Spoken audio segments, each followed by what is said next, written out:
राजकुमारी का विवाह एक भिखारी से क्यों हुआ? क्या यह उसके घमंड की सजा थी या किसी राजा की सोची समझी चाल? आखिर ऐसा क्या हुआ कि राजमहल की लाडली, ताज और गहनों से सजी राजकुमारी एक दिन फटे हाल भिखारी की पत्नी बन गई? बहुत पुराने समय की बात है। किसी बड़े राज्य में एक राजा हुआ करता था जिसकी एक ही लाडली बेटी थी। रूप में तो बेजोड़ सुंदर, पर स्वभाव से बड़ी ही घमंडी और नखरीली राजकुमारी को कोई भी युवक पसंद नहीं आता था। जो भी उसका हाथ मांगने आता उसमें वह कोई न कोई कमी निकाल देती। राजा अपनी बेटी की इस आदत से दिन ब दिन परेशान रहने लगा। आखिर एक दिन उसने ठान लिया, अब की बार इस लड़की का स्वयंवर ही रचाया जाएगा। उसने दूर दूर के राजाओं, राजकुमारों और वीरों को आमंत्रण भेजा। स्वयंवर के दिन राजमहल का प्रांगण सजा दिया गया और सभी मेहमानों को उनकी हैसियत के मुताबिक आसनों पर बैठाया गया। सबकी निगाह बस उस घमंडी रूप सुंदरी राजकुमारी के आने की प्रतीक्षा में थी। जब सभा में सब कुछ तैयार हो गया तो राजा ने अपनी बेटी को बुलवाया। राजकुमारी चंद्र किरण इतनी सुंदर थी कि सातों द्वीपों में उसके समान दूसरा कोई नहीं था। उसकी सुंदरता ऐसी कि चंद्रमा भी उसके सामने शर्मा जाए, नयन नक्श ऐसे कि हिरणी भी उसके सामने पानी भरे। राजकुमारी चंद्र किरण जब चलती तो उसकी मदमस्त चाल देखकर नागिन को भी अपनी चाल व्यर्थ लगती। उसके चेहरे की लालिमा के सामने पुष्प भी लज्जा जाते। नंद नगर पर वीरसेन नामक राजा राज्य करता था। राजा का सुंदर नाम का एक बेटा था। सुंदर, बड़ा, रूपवान, बलशाली और बुद्धिमान था। एक दिन नंद नगर में एक सौदागर आया। पुराने जमाने में राजा महाराजाओं को खुश करने के लिए सौदागर एक से बढ़कर एक अद्भुत, अद्वितीय और निराली वस्तुएं लेकर आते थे। सौदागर को आया देख राजकुमार सुंदर ने पूछा,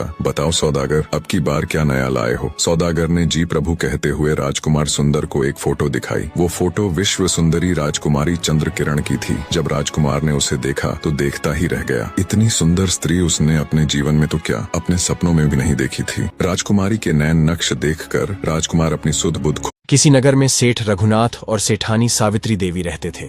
उनका एक बेटा था जिसका नाम चंदू था। चंदू बहुत ही नकछड़े स्वभाव का था। जब चंदू जवान हुआ तो सेठ और सेठानी ने उसके सामने विवाह का प्रस्ताव रखा। तब चंदू ने कहा, पिताजी, मैं उसी लड़की से विवाह करूंगा जो मुझसे रोज 10 जूते खाएगी।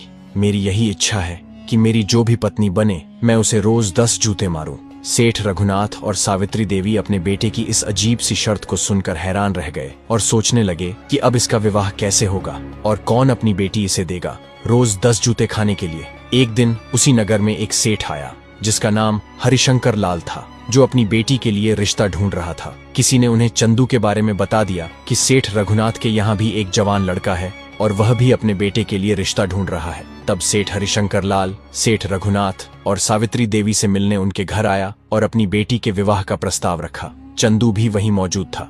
चंदू ने झट से कह दिया,